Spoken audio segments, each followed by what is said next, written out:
Now, it would seem a given that architects would be interested in institutions and in studying their typologies and developing their typologies.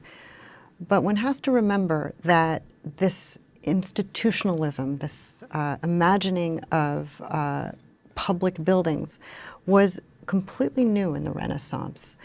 What's important for us is that this relation of the ideal city and inventing institutions or public institutions anew with which to reorganize the social order really emerged fully articulated only for the first time in the 18th century, so centuries later, with architects like Ledoux, who is looking at the factory as a kind of template for an ideal society, and also with the works of the architect to whom I want now to turn, Étienne Louis Boullé, another one of these visionary architects whose City of the Dead I am now going to turn to.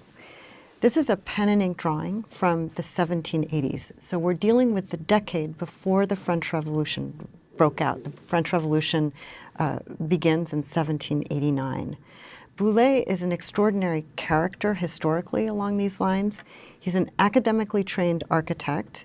His career spans the 18th century, this period we call the Enlightenment, the period which saw the birth of social philosophy, of notions of democracy, of new forms of government that would challenge royal authority. And by the end of the century, of course, with the American Revolution and the French Revolution, we see society actually rewritten. So it's no surprise that utopian schemes and the imagining of public buildings would occur in this historical context. But to go back to Boullé, this is an architect who was born in 1728 and he died in 1799, the very year the French Revolution came to an end. So he is actually a kind of perfect fit as a kind of architectural figura of the Enlightenment. He's someone who was elected to France's official architectural institution, the Royal Academy of Architecture. He took himself to be a great proponent of classical ideas and of pure geometric forms in architecture. He essentially imagined a whole series of public buildings. He fetishized the colossal and architecture. And most of all, most curiously, he built relatively little. His oeuvre is essentially found in drawings like this one of unbuildable projects, in fact.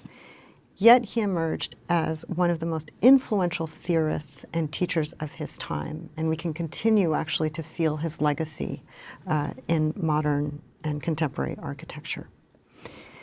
So how does he show us a city of the dead, a kind of an urban fabrication that extends the cemetery into an entire city fabric? We have at the rear of the image a domed basilica, obviously a centralized structure which is elevated. And if you notice, the curves and lines of its contours actually formalize the silhouette of the mountain, the huge mountain that's rising behind it. In other words, here, architecture is not simply in symbiosis with nature, it's actually a metaphor for it. You sense the ghost of the ideal city in this so-called city of the dead, rendered as eternal as nature itself. And you're going to see in the drawings that we're going to look through, Boullé, like Ledoux, began to develop a whole typology of public buildings: churches, cemeteries, libraries, schools, military forts. And in this, of course, is inscribed a utopian aspiration, a rewriting of society through architecture. There's another aspect of Boulé's architecture on paper that we need to address, however. They are deeply engaged with the aesthetic philosophy of the period. In particular, Boullé was looking to create a kind of equivalent in architecture to what the philosophers who were his contemporaries called the sublime. This is a concept that was developed in the 18th century. It was used to describe, imagine the state of being awestruck, of being overwhelmed by the infinity of nature, by the infinity of God. In other words, by things that seem so incommensurable that we don't know how to take account of them, that we actually don't know how to represent them. In other words, the sublime corresponds to that which is immeasurable, unrepresentable, inconceivable. Boulet's writings and his images, these pen and ink sketches, sought to take those kinds of qualities associated with the sublime, and they were conveniently typologized by philosophers. I'm thinking in particular of Edmund Burke or Immanuel Kant by the end of the century. And these qualities can be identified as follows: obscurity, power, vastness, infinity, magnificence, silence, suddenness, the intermittent sound or the intermittent sight. And Boulet took these ideas and, as it were, turned them into architecture. What he was after ultimately was to make architecture somehow transcendent, to make architecture reach a kind of philosophical condition. And what's so interesting here is that somehow we're returning to the phenomenology of architecture. In other words, how our bodies, how our senses react to the spaces around us, to the architectural spaces around us. So how does this work? How does this work in terms of a paper architecture? What I'm showing you here is what Boulet called a funerary monument characterizing the genre of a buried architecture. What does this mean? Well, first, it means that the image is somehow thematically tied to the sublime because the subject or purpose of the building we see is, in fact, an architecture of death. It is a kind of monumental gateway to a cemetery, if you will. So it's representing the unrepresentable in architectural form. This is quite a contradiction. Second, the title is a giveaway to this. It characterizes what Boulet called a genre or type. This is an important word in the 18th century, type or typology. It's a genre or type of architecture, and so presumably it typifies a set of characteristics or properties. These characteristics or properties are meant to have a certain effect or prompt a certain kind of reaction on the viewer. Third, that genre or type actually has a name. Boulet calls it buried architecture. The idea here is that you actually bury a colossal structure so that architecture itself becomes an analogy to the tomb. Out of this typologizing, out of this searching for a typological formatting of public buildings, Boulet developed what later would be called architecture parlante, or speaking architecture. This is very much along the lines of what Ledoux was doing at the Salt Works. And the idea is that buildings somehow explain their function or explain their identity through their formal attributes. They speak their names. The idea emerged in Boulet's collected writings and his drawings, which essentially span this late 18th century period from about 1778 into the French Revolution, into 1793. And all of this manifested itself in utopian terms, in an architecture on paper that was rendered monochromatically, and that offered a kind of panoply of unbuildable edifices, presenting projects for public buildings moored to huge scale, to a largeness of scale, and highly formalized geometric vocabularies. This is the rise of public building and public building typologies, and we understand when we go back to the 18th century that this was a fundamentally utopian undertaking. So what was this architectural language of utopia, if you will?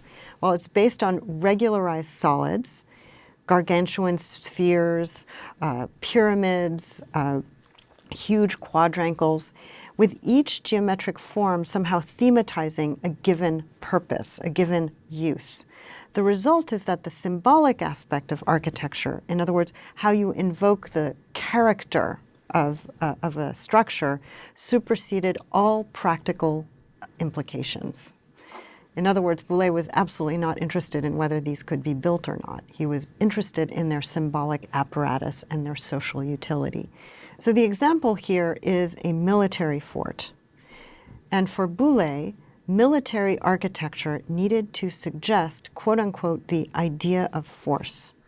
Accordingly, what you see in the drawing, or what you see in Boulez's imagining of the fort, is that the actual techniques, the technologies of construction here are pretty much irrelevant.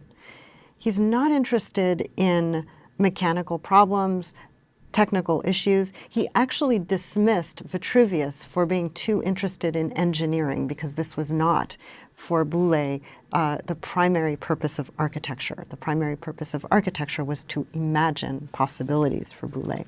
Instead, he was far more interested in how we literally read the identity of his structure, which is a round central tower flanked by 4 square ones set on the diagonal. In other words, this is an architecture of signs. You have an absolutely massive shield. It's in fact the shield of the great Greek warrior Achilles plastered on the facade.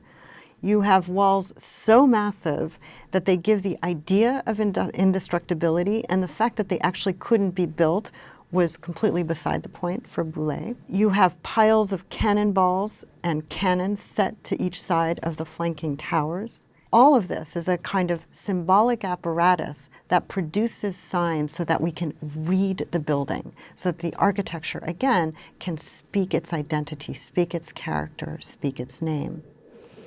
Another example would be something like this, in this so-called geometrical elevation of a chapel of the dead. Again, we have the pyramidal shape, which we associate with the memorial, with commemoration, with the end of life. We're meant to understand this commemorative purpose through this visual allusion, if you will, to the sublime, which Boulez actually stresses in his definition of architecture. And when we turn to his writings, we can read into them his deliberate allusion to the philosophical ideas that were circulating in the period. Here is Boulez. Architecture is the only art by which we can put nature to work. And this unique advantage makes manifest its sublime aspect. The means by which nature can be put to work, which belong to architecture, come from the power to effect what poetry, in other words, language, can only describe. The art of moving us through the effects of light belongs to architecture. This is phenomenology. For in all the monuments that are capable of stirring the soul and making us experience the horrors of darkness, or, conversely, that create transportive sensations through brilliant effects, the architect, who must know these means and master them, can, dare I say it, I create light. This is an extraordinarily ambitious definition of architecture, and there are several points to retain. First, that architecture is linked to nature. Second, that the sublime character of architecture is based on that link to nature. And third, Boulez's assumption that somehow the formal character of a building affects our senses. We feel horror at darkness, we feel jubilation at light. And finally, the equation between architect and God. I create light. The assumption here is that there's a direct relationship between highly abstract forms and human sensations, and that geometrical shapes can actually render architecture transcendent. Drawings in this sense become a kind of template for the sublime and for inciting a sublime reaction in their viewers. Here's another one of these drawings. This one's a perspectival entrance to a cemetery in which darkness and the pyramidal form evoke the end of life. Over and over again, we see these mechanisms at work. For example, in this project for a metropolitan church, where we can discern the regular succession and uniformity of its kit of parts that, according to philosophers of the time, artificially recreated the sense of infinity. Listen to this account. Whenever we repeat any idea frequently, the mind, by a sort of mechanism, repeats it long after. Place a number of uniform and equidistant marks in a regular sequence, such as a row of columns. They will cause it to seem to extend to a length almost incredible and seem multiplied without end. Likewise, in a rotunda, you can nowhere fix a boundary. Turn which way you will, the same object still seems to continue, and the imagination has no rest. But the parts must be uniform, as well as circularly disposed, to give this figure its full force. In this scheme of things, the architectural sublime is actually created by the repetition of columns, by placing uniform columnar screens on all sides, and circularity is also crucial to the effect. Here it shows up in this gargantuan dome, a dome technologically which could never have been erected at the time because of its sheer size. And of course, to go back to the sublime, it is a rotunda that offers no boundaries and no endpoints. It is the architectural equivalent, if you will, of infinity. And then there's the uniformity of the plan, too, with 4 arms and entrances all exactly alike, all the same, and unlike Ledoux, completely devoid of program. But now I want to return to where I began, and the idea that no matter how sublime Boulet's projects seem, they were nonetheless very much tied to contemporaneous architectural projects. In other words, projects that were actually built. What Boulet in some cases was doing was looking at the built and then using the real to create a fiction, to create a new topology. So for the Metropolitan Church, all we need to do is to consider a church that was built by the architect Soufflot, the Church of Sainte-Geneviève, which is now the French Pantheon. And if we compare the plans, Boulet on the left, Soufflot on the right, we can see that basically what Boulet did was to take Soufflot's church and turn it into some kind of geometric giant. Boulet's focus on vast dimensions, on a kind of formal purity, on a repetition, is inscribed in a sacred space that had a real precursor, a built expression in Soufflot's church. And what Boulet essentially did was to fantastically blow Soufflot's church out of scale through representation, through drawing. The idea, however, was already there in Soufflot's church. This is typical of the visionary architect's translation of the real into the ideal, of producing a fiction from the concrete. So no matter how sublime Boulet's projects seem, they were nonetheless tied to contemporaneous projects that were actually built.